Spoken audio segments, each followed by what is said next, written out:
Hello, my beautiful friends. It's Friday night, getting ready to do some journaling and thinking about things. It's an exciting weekend. Our Burns supper is tomorrow night for the Scottish Society of the Lehigh Valley, which is where I live. And I get to deliver the immortal memory every year, which is always super fun. Um, and I was just thinking about things like traditions, and I came from a church that is very steeped in traditions. The Anglican Church, much like the Roman Catholic Church, has lots of rituals and things that they do. They call them services, and there's just things they do. And the Robert Burns story, if you're not familiar, Robert Burns is also called Robbie Burns. Is the sort of patron saint and bard of Scotland, and he is sort of their famous guy, right? He's the famous poet, and it's interesting because when he died young. Most everybody did back in the day. When he died over 200 and some years ago, 5 years after he died, his friends were sitting around and were like, "Hey, we really miss Robbie. We should." We should have a dinner in his honor to remember him. And for like 233 years or something, we've been doing this around the world. We have a dinner every year to honor Robbie Burns. And there are all different kinds of Burns suppers, Burns banquets, all kinds of things. And there's sort of a prescribed way that they go. There's always an address to the haggis, which is from a poem that he wrote. There's a toast to the lads and lassies, which, you have a couple that, toast each other. You have, and the, you have the haggis gets piped in by a piper. The immortal memory, which is a brief memory of Robert Burns, is usually delivered. And it's just a fun night. It's filled with all kinds of Scottish food, Balmoral chicken, and haggis, and the whiskey floweth. Let me just say. So this is the 50th anniversary of the Scottish Society of the Lehigh Valley offering this dinner. And it's funny because, like, I think back to when I was a teenager, when I was a piper, when I was a kid, and my brother and I piped in haggis at this very same dinner. It was held somewhere else. There were different people obviously running it. And, we were young pipers in a band. And, all the guys in the band were older, and they were totally like, three sheets to the wind. And so they send my brother and I out to pipe in the haggis.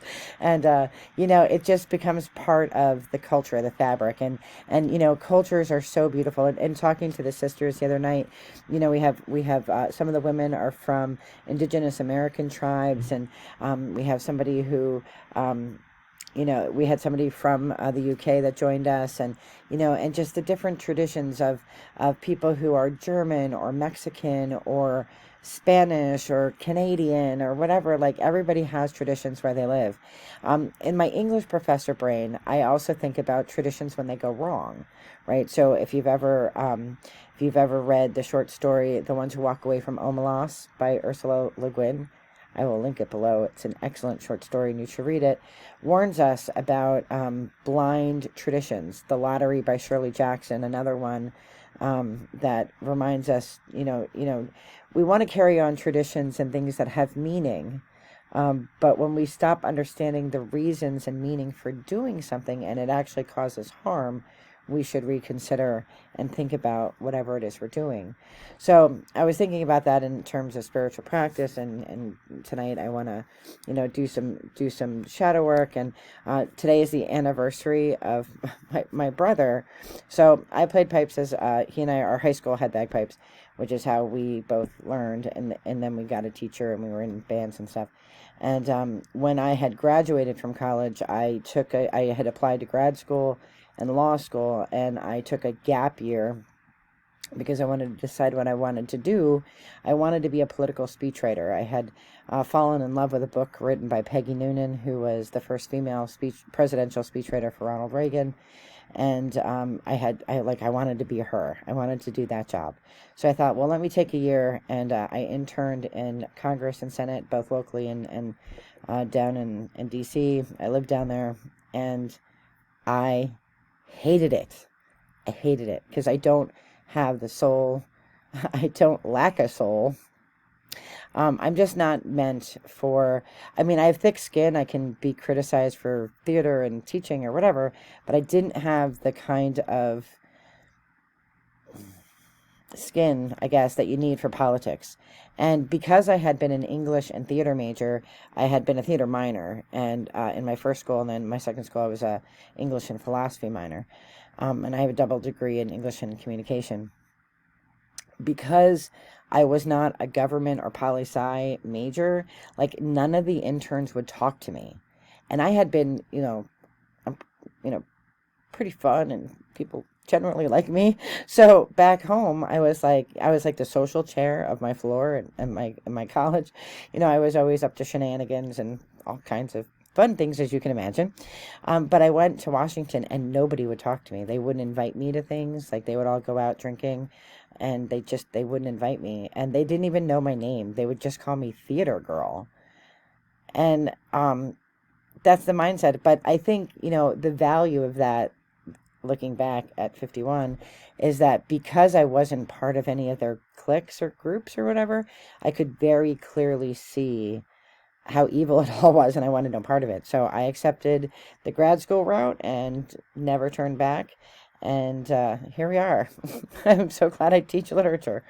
But it makes me think about the things that we do in our spiritual practice and how we sort of vet things. Now, if you're a particular tradition, let's say you are Christian and your denomination does things in a certain way, whether you're Roman Catholic or Anglican. And then there's different kinds of Anglicans, there's different kinds of Lutherans, like there's different kind of things. Same thing with Judaism, right? There's different kind of Jewish traditions, and depending on which one you belong to determines what it is you do.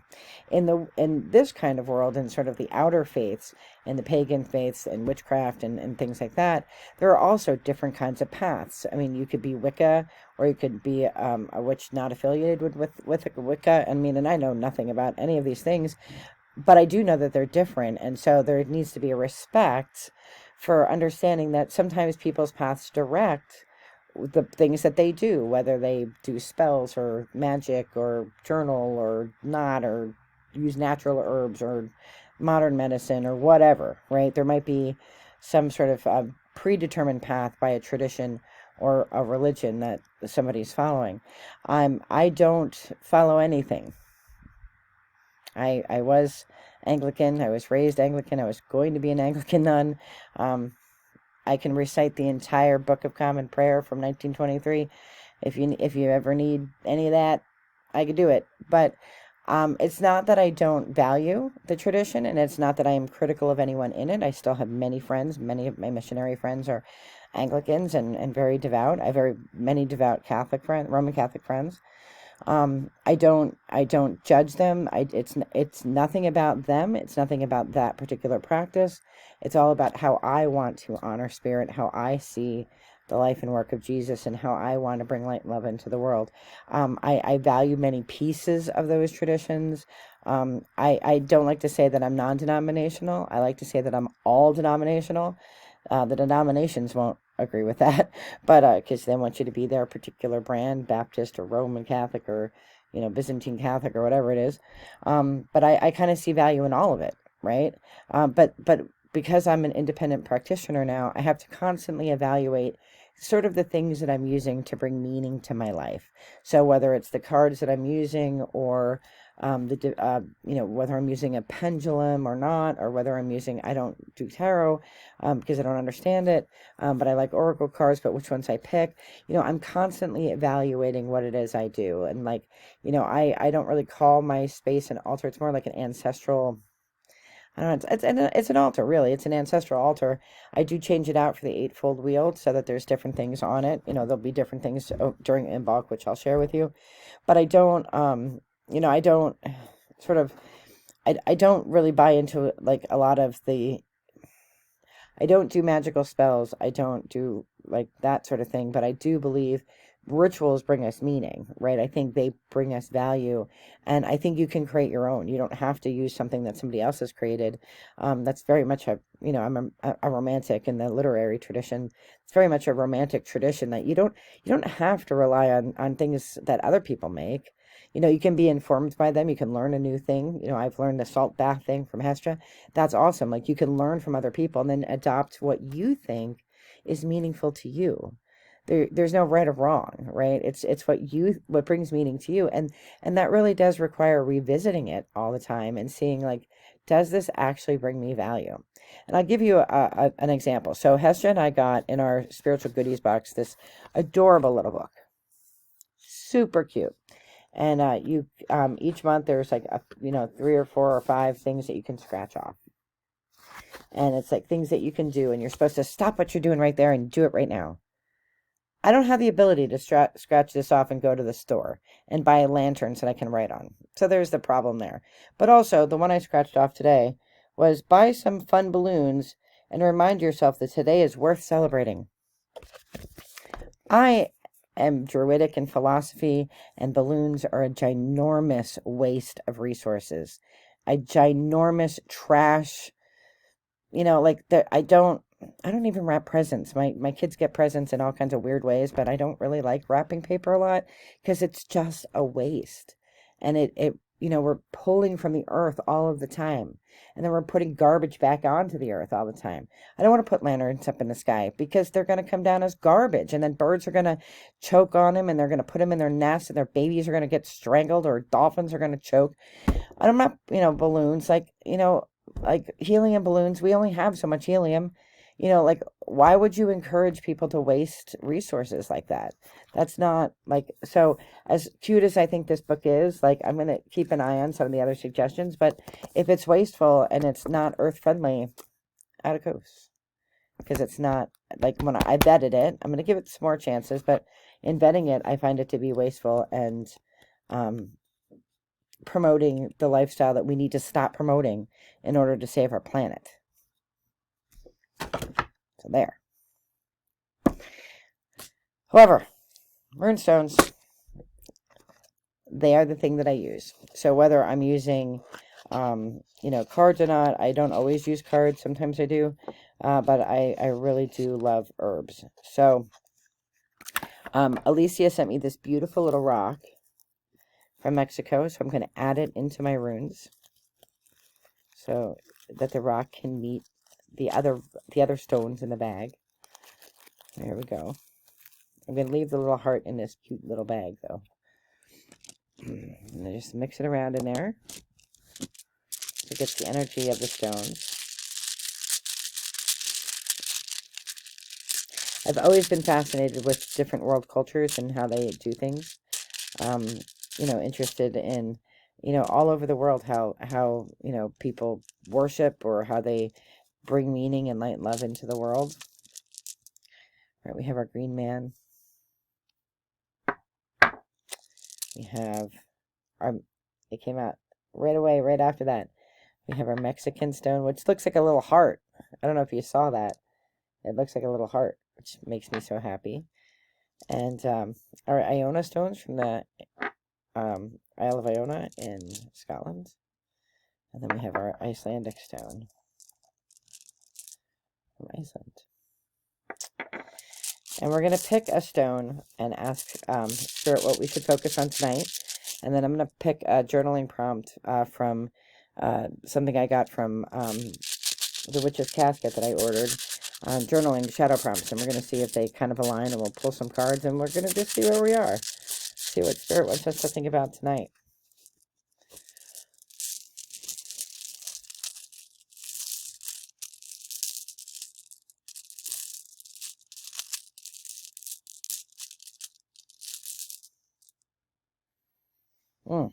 We have Perthro, which is Dice Cup. It is the stone that we know the least about in the Elder Futhark. It is sometimes referred to as Dice Cup or Chance, or the unknown.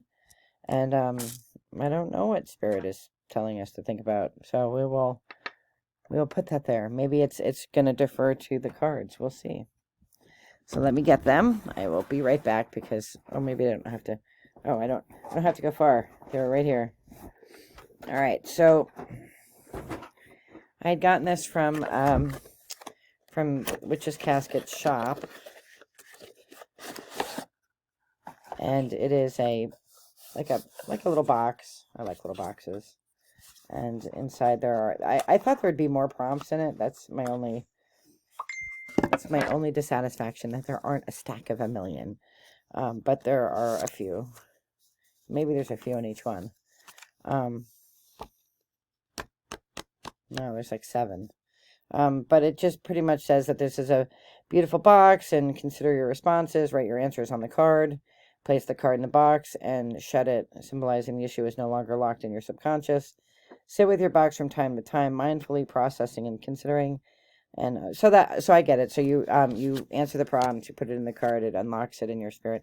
That's not how I'm going to use the box.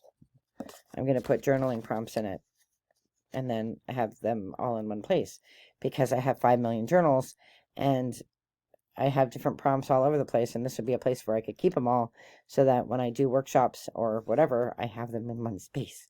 I don't have to hunt through different journals. So let's just pick one. We're going to ask Spirit to pick one of these. All right, let's see. There are 1, 2, 3. I think there's 6 of them. Oh no, there's 5. Because one is one is the directions. I think there's 5. Yeah, 5. All right, so I'm just going to use my hand to see if I can get a vibration off of any of them.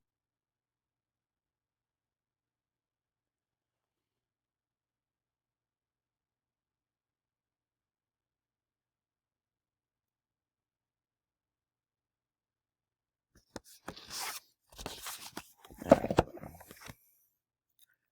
Do I self-sabotage? Oh my gosh, absolutely.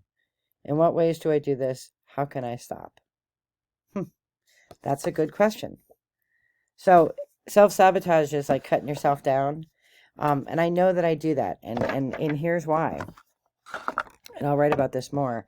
One of the striking memories I have with my mom before she passed is that I had written a book, a textbook for women's studies, back when I used textbook, which tells you how long ago it was, a long time ago.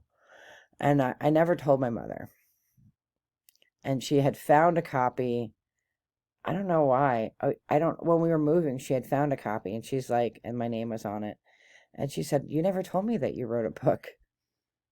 And I said, "Yeah." I said, "I have a few copies. You can have that one if you want." She's like, "Why wouldn't you tell your own mother you wrote a book?"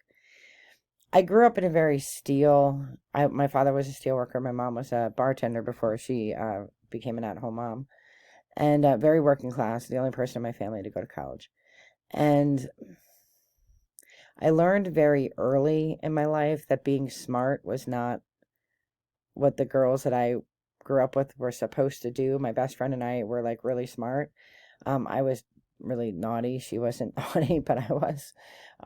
So I just learned early that I could do whatever I wanted to do, so long as I didn't talk about it and brag about it, because nobody likes a bragger. I mean, that's true everywhere, no matter what class you're in. Nobody likes an arrogant person. But like in my quest to be humble, I kind of went underground, just because, like, it would be, like, you could do something and it would be like, "Oh, the college girl, she drove over the big rock," and I had to be winched off a rock in college. I didn't see it. I was in my blind spot. The car was like this, and they had to bring a AAA, had to come. It was the whole thing. Oh, well, she's so smart. Like, bit, bit, bit. Like, if I hadn't gone to college, I would have still done that. It had nothing to do with my degree. It had to do with that I didn't see it. I didn't see this giant boulder when I was pulling out and pulling forward, and I didn't know I was on, and I somehow perched myself on this rock. So I just learned to just never talk about the things that I did. Awards that I got, and I've received quite a few in my career, publications that I did, presentations that I did. Like, I got to the point where I just didn't tell anybody, because I didn't want to come across as being arrogant, but also because, I don't know, I just didn't want to come across as being arrogant, I think is really the bottom line. So, in some ways that is self-sabotage. Like I am proud of the accomplishments. I'm a self-built person, so I'm very proud of them. But I'm also, I just, I don't ever want to make other people feel uncomfortable. And it's funny when Dave's friends meet me, he's a biker, right? So they'll be like, are you sure that woman's a professor? I'm like, because I'm so different than every other professor they've ever met. But among the professors, they're like, we sure she's a professor? Are we sure she has credentials? Like, did she get her degree at 1-800 Teach English? So you get it from both sides. And the same is true in the Druid community. Same is true in the Christian community. Oh, she can't be a real Christian. She reads rune stones. Oh, she can't be a real Druid. She believes in Jesus. Everybody's constantly judging you. So sometimes I will self-sabotage to eliminate having to deal with nonsense. But then it prevents me from meeting new people because I become shy. And this just happened to me today. I had a pipe lesson with a piper who's fantastic named Stuart Little, and he's a super humble guy. And in the piping world, you meet a lot of pipers, and most are male, and a lot of them have ego. Like I'm talking like ginormous heads, and that's how it's always been from when I was a kid. Now, like just big headed dudes mostly. The women tend not to be as arrogant, but can find some of them too. And I always think like it's just such nonsense to be that arrogant. He is like the world's best piper, and he is not arrogant at all. He's so humble, and he actually gets a little like irritated when you kind of like hero worship him, which makes me love him all the more. And he's just a nice guy. Like he's a nice guy. And he's funny as hell, and he's an excellent teacher and teaches in a style that makes sense with my brain. And so I have my pipe lesson. I have it once a month. So we were all supposed to play like a Strasve, which is dance music. We were all supposed to play like a little clip of our music in front of everybody else, and I wouldn't do it because I'm first of all, I'm a watcher. I have to watch and see what's going on first and collect what I'm going to do in my brain. I don't. I'm not. I try not to. As outgoing as I am, I try to reserve a little bit just to watch and see what's going on. But I'm not confident in my skills yet because I'd been retired for so long. And so I feel like I'm not there yet, but I also know that I'm a perfectionist and I don't need to be. So I self-sabotage this great opportunity to get feedback from this person I respect tremendously in the piping world because I was just like, I don't want to play and, miss a grace note or, not know what I'm doing in front of all these people. Being perfectionist can be self-sabotagey. So, you really, it is a dice cup really, because you're putting up to fate opportunities that could bring you great joy and great wisdom. And you're letting it up to fate to decide how you feel in a moment when you should be consistent. And I've always believed that you should take every opportunity you can for self-improvement.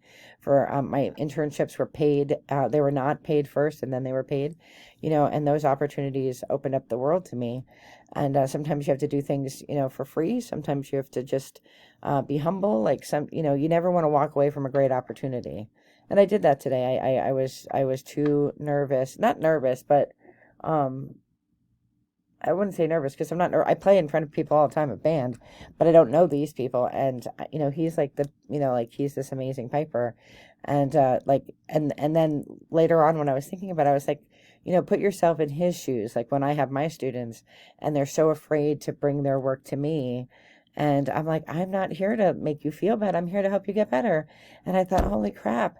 Like I was like one of my students right there. I was like, no, I'm not playing for you because I don't want you to understand how bad I am. And he's the teacher, and he's saying, yes, I need to know how bad you are so we can get better.